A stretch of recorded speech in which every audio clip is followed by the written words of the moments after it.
Kami adalah kelompok 8 yang sudah siap mempresentasi karena kami sudah sepakat dan juga kompak setiap saat. Perkenalkan, nama saya Devianti Tarigan. Di sini saya sebagai moderator akan mempresentasikan hasil dari diskusi kelompok kami yang berjudul Pedoman Pemakaian Bahasa dalam Pers.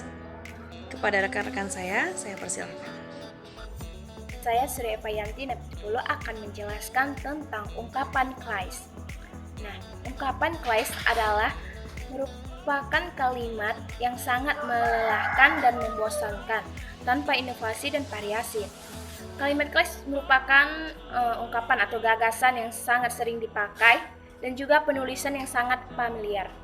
Contohnya itu seperti sementara itu, adapun, selanjutnya, perlu diketahui. Itu adalah contoh dari ungkapan claise. Nah, baik, di sini saya akan mencari atau menunjukkan ungkapan-ungkapan claise yang terdapat di dalam koran yang saya cari. Saya akan mencari ungkapan atau kata claise yang ada di dalam kolom koran. Nah, di sini saya menggunakan koran Tribun Medan tanggal 11 Desember 2020. Nah, dalam kolom koran tahun depan yang berjudul Tahun Depan Cukai Naik 12,5%, saya menemukan ungkapan atau kata claise yaitu sementara itu. Ini yang sudah saya tandai, sementara itu. Saya hanya menemukan itu. Kemudian dalam kolom koran yang berjudul Emas memasuki fase konsolidasi pada akhir tahun, saya tidak menemukan adanya kata claise atau ungkapan claise di sini. Kemudian berlanjut kepada kolom koran yang berjudul Solusi Kebutuhan Kuota Internet bagi Guru dan Siswa. Nah, di sini saya menemukan kata claise juga, yaitu sementara itu. Nah, dari sini kita dapat melihat bahwa sementara itu merupakan salah satu contoh kata claise yang familiar dan sering digunakan di dalam koran. Kemudian di dalam kolom koran yang berjudul Dorong Perwira Subholding Gas Aktif Berinovasi, saya tidak menemukan adanya ungkapan claise di sini. Demikianlah contoh kata atau ungkapan claise yang saya temukan di dalam kolom koran tersebut atau ini. Itu dia kata-kata dari ungkapan claise. Kemudian saya lanjutkan kepada pemateri selanjutnya. Pada pemateri selanjutnya saya persilakan.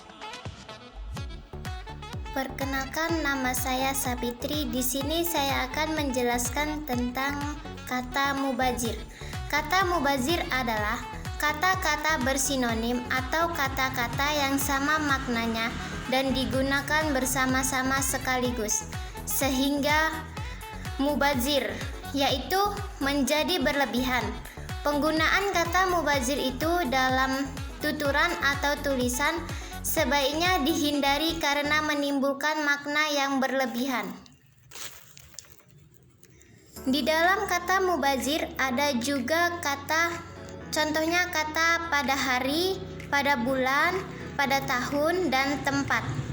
Ada juga contoh di dalam kata mubazir, yaitu ia adalah seorang dokter. Seharusnya tidak boleh kata itu berulang, seharusnya ia seorang dokter. Dan contoh kedua yaitu banyak rumah-rumah yang kebanjiran. Seharusnya banyak rumah yang kebanjiran. Baik, di sini saya akan menjelaskan kata mubazir yang ada di dalam koran, yaitu yang berjudul Aplikasi Online Meringankan Kerja Guru. Di sini saya menemukan ada kata mubazir memanfaatkan teknologi di era sekarang. Seharusnya bisa di sini menggunakan manfaatkan, bukan memanfaatkan. Oke, selanjutnya ada kata proses belajar mengajar. Seharusnya bisa di sini digunakan proses belajar. Oke, selanjutnya di sini saya menemukan juga ada judulnya tentang ibu kota baru masih tergantung pada guru honor. Di sini saya menemukan kata mubazir pada permasalahan. Seharusnya bisa dikatakan masalah atau masalah.